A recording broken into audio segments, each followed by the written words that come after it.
Salamu alaikum. Alaikum salam. Arda gobal. Biroji. Do mi fayi to maɗa a fawo do kadi miri magani. Allah ai luumo Maliya kushumi. Maliya onoda.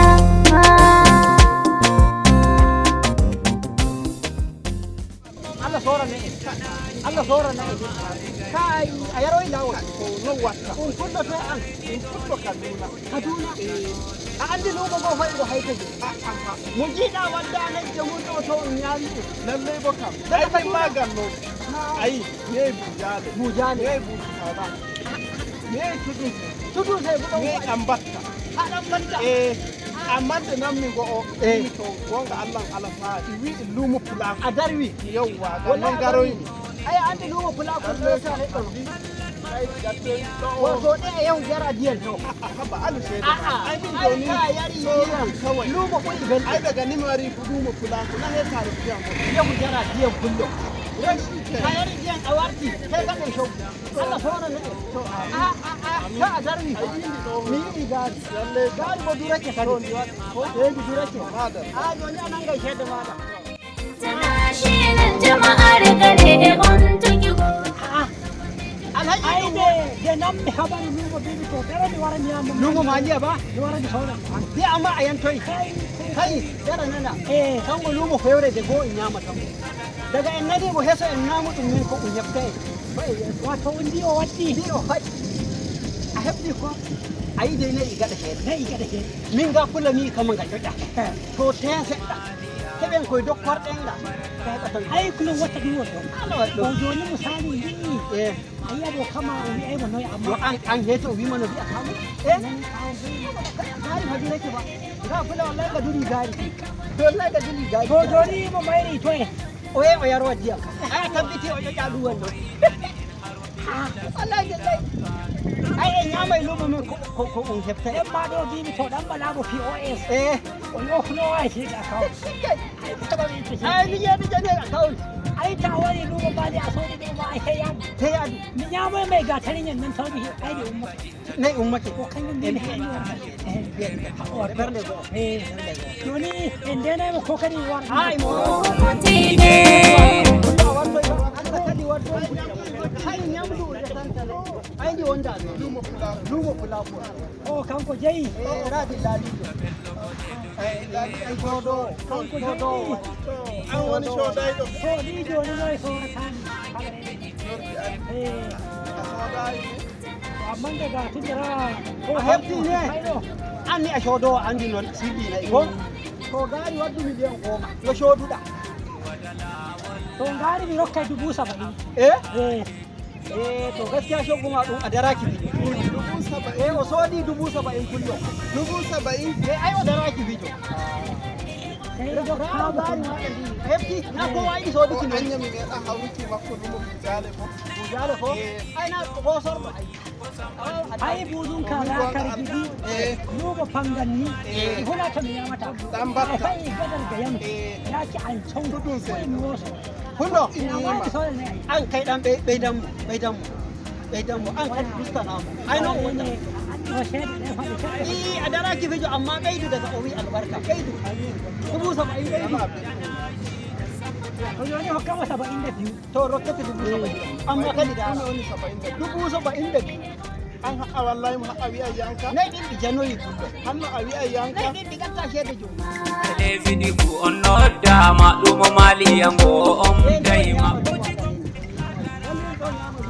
woni gari to de kullo wati ko kanko mango lumo ho woni wato o han woni to do o daraki 70,000 o wi sai bi albarka o beidi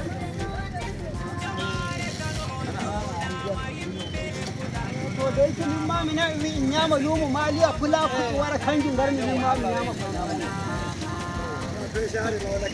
kanjun garmi min nyama ko nyama mi alare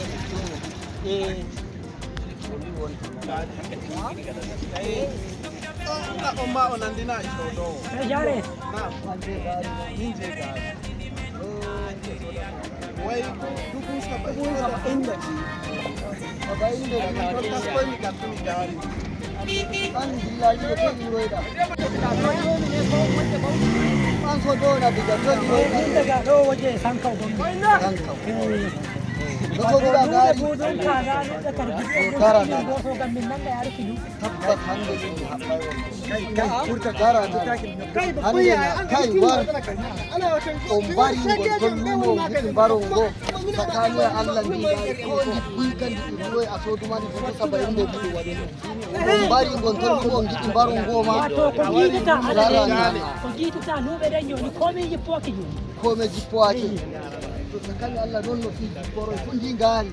Dan hakika an gida an daga sai ido dan gari ma ne Kaduna ido diga Kaduna to shede mota ma kawai ne mu ya bani saboda Allah garton jiyon gari jiyon so dini sabari to dare nan miron do to jiyon min lumo fulago on a hetti min nyamata amana goddo kullo wala nonno watta dara nana wala nonno watta hande garo jiyon bodi gari ta non kullo do sabari dama e min dakkata no iri modo bata gari en bonnoɓe luuɓe nayi on mbari luuɓe de dama on jiɗi ngaron bala non min luumo fulago ngo to laaɓe jaɓa amma hande on jeeya hukunci ɗum min koccata dow moɗon da min daƴƴatano iri dillali e moɗon an bo Soodowo ɓen ton ɓe ɓen ton gaddanowoɓe ma nayi ay soranma to hande to Allah jaɓi yeddake hande asiri maɗa tonaje dama Allah rene bandirawo gari maɗa ay ngari maɗa yimɓe dama e wodi fewɓe sodawɓe ɓe to luumo fulago a hetti